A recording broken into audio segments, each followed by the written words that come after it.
I'm not an animal. Why are they chaining me up? The sound of metal scraping against concrete jolted me awake at 5:30 a.m. Still in my pajamas, I rushed to the front door, heart pounding. What I saw stopped me cold.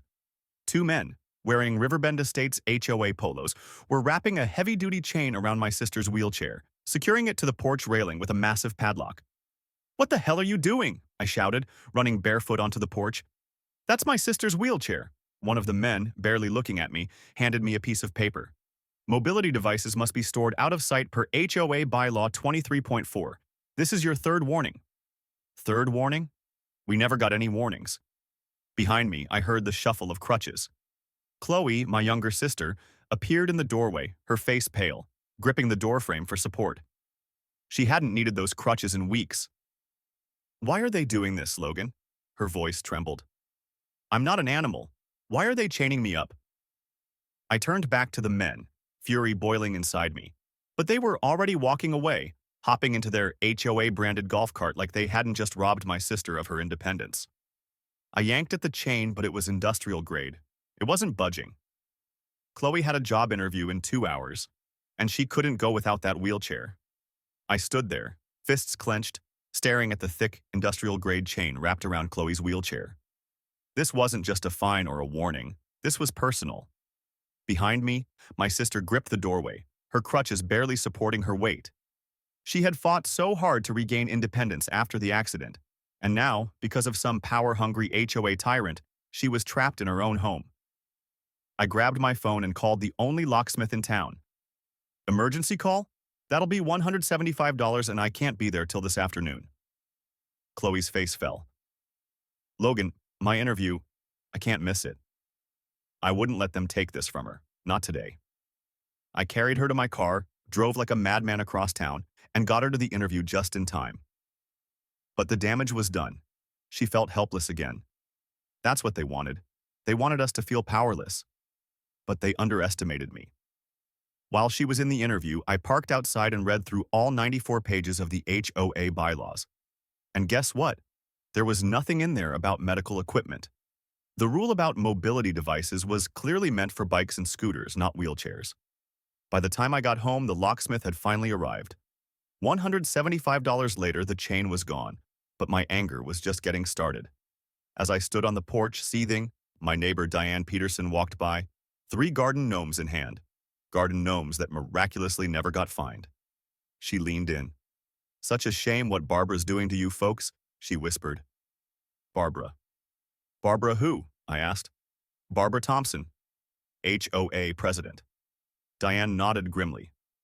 "She doesn't like changes to the neighborhood. The Millers had to move when their son got a service dog." That was it. That was the moment I knew. This wasn't about rules. This was discrimination.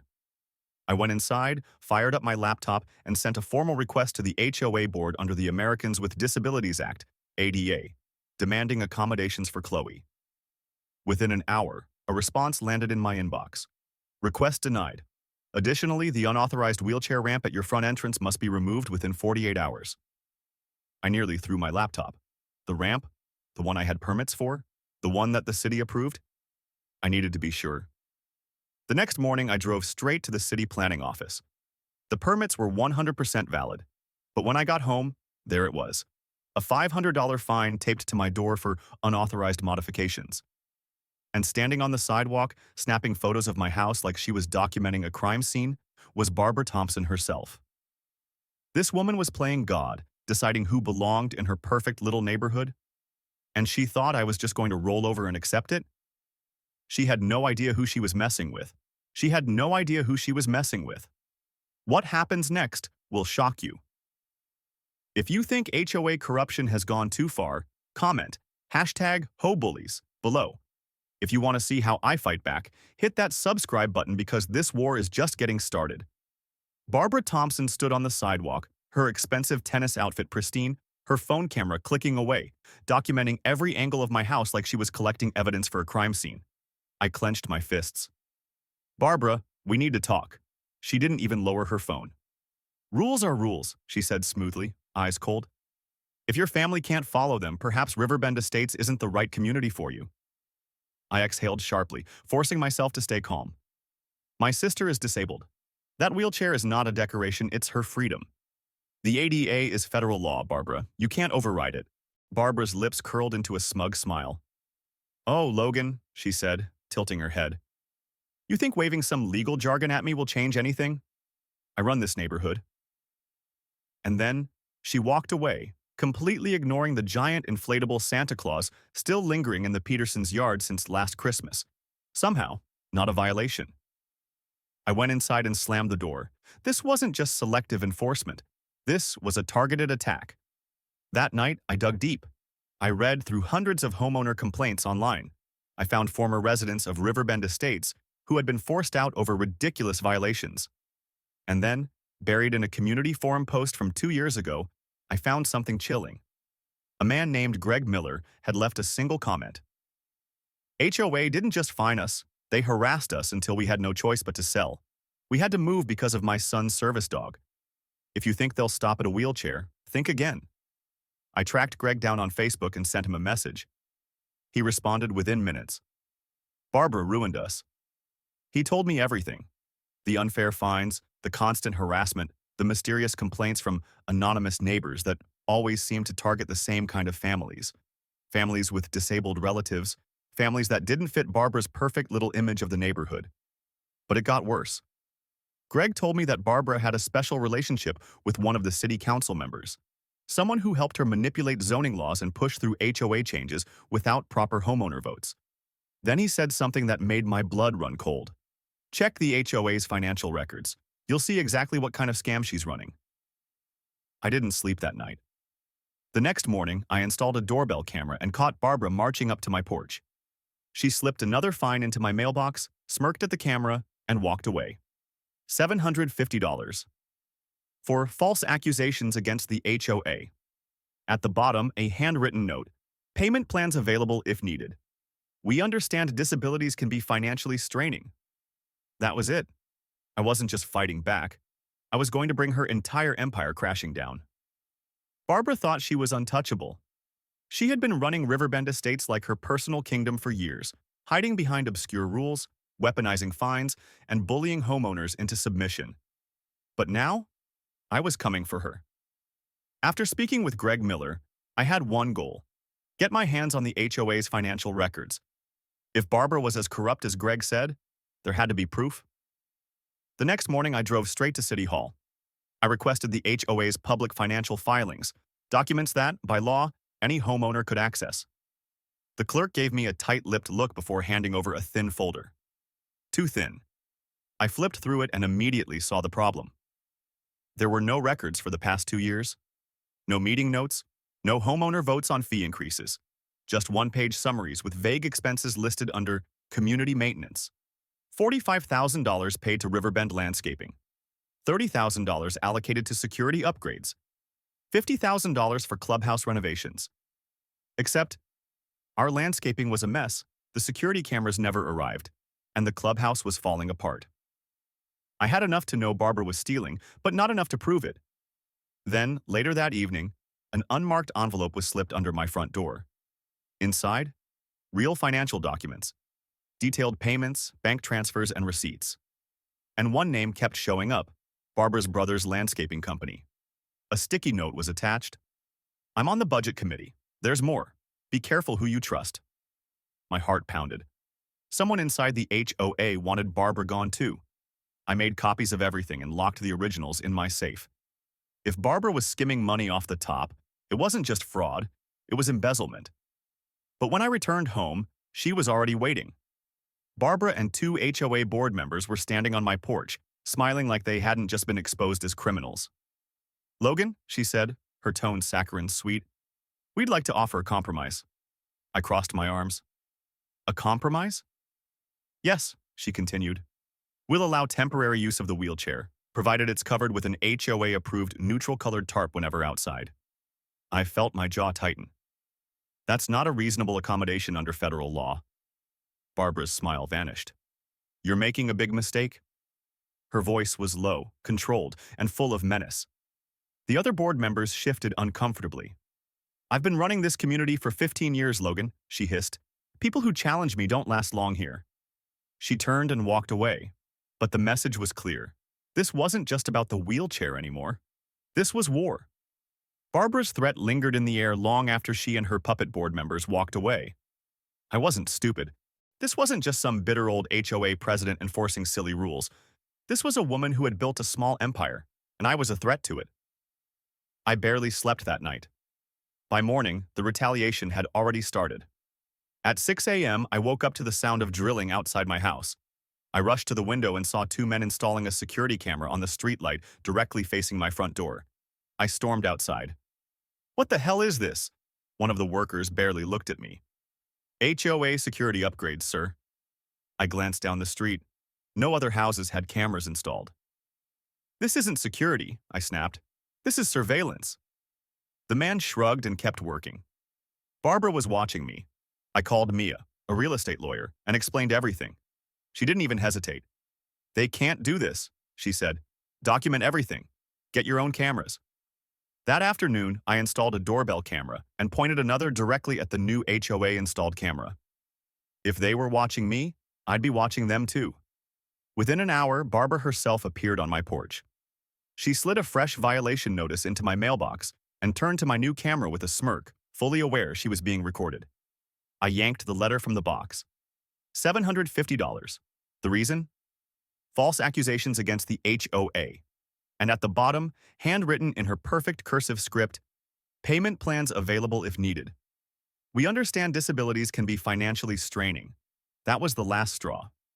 That night, I launched my counterattack. I created a private neighborhood Facebook group, Riverbend Transparency, and invited every homeowner except the board members. By midnight, 50 neighbors had joined. I uploaded every violation notice I had, every photo of selective enforcement, every suspicious transaction from the HOA records. And the comments exploded. "They fined me $300 for my daughter's basketball hoop, but Barbara's grandson has one in her backyard. They made me take down my Christmas lights, but the Petersons still have theirs up from last year." She denied my solar panel request but approved one for her friend, who even got an HOA discount. Then, around 1 a.m., someone slipped an envelope under my door.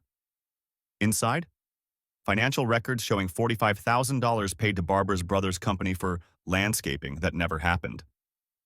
A note was attached. "I'm on the budget committee. There's more. Be careful who you trust."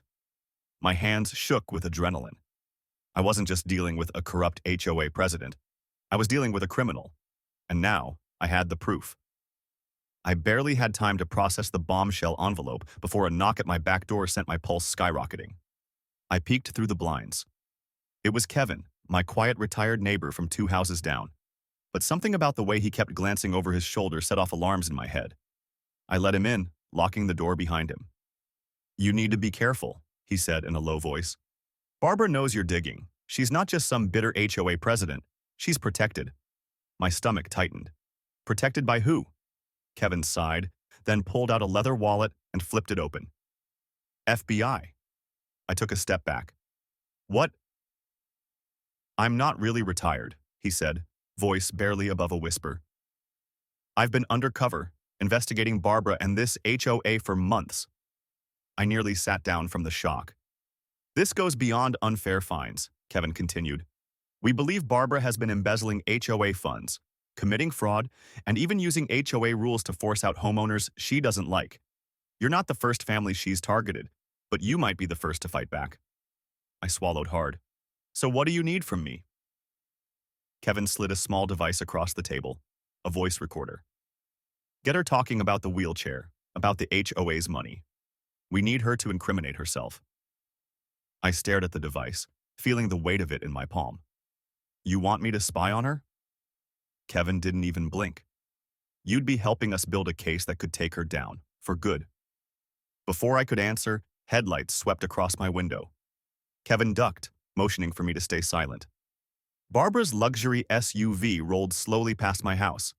For the 3rd time that day. "She's watching you," Kevin murmured, "and she's got people reporting back to her.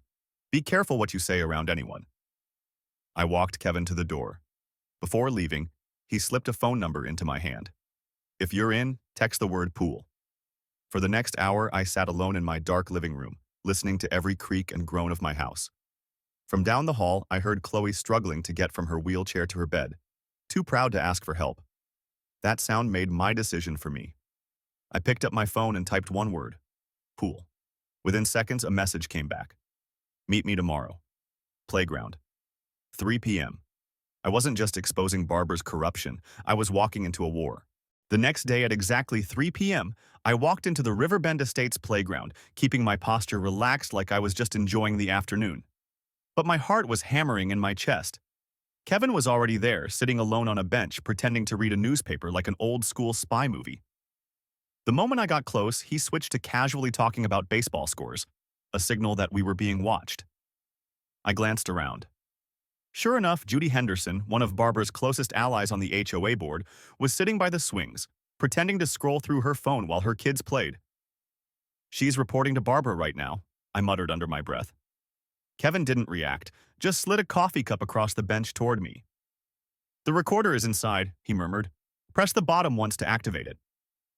I lifted the cup like I was taking a casual sip, feeling the tiny click of the recorder turning on. So what's the plan? I asked quietly. Tonight's HOA meeting, Kevin said. Barbara's planning to announce another special assessment fee, supposedly for security cameras, but we know the money will disappear, just like the clubhouse renovations and landscaping projects. I gritted my teeth.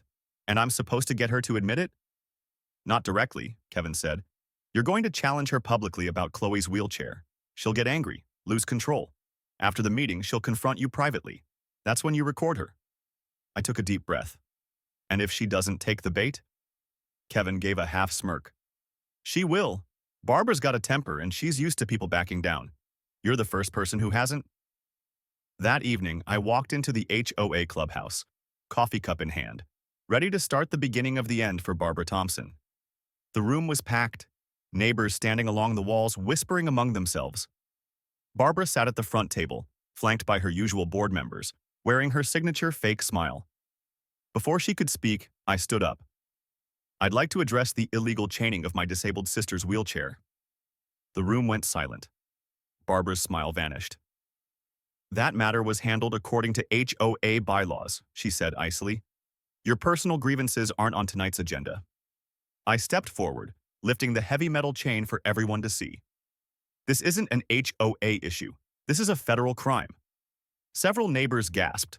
Barbara's face turned red. Your sister's equipment was improperly stored, she snapped. I have documentation proving otherwise, I said, pulling out copies of the ADA laws, passing them around. This violates federal disability protections, and you know it. Barbara banged her gavel. Enough.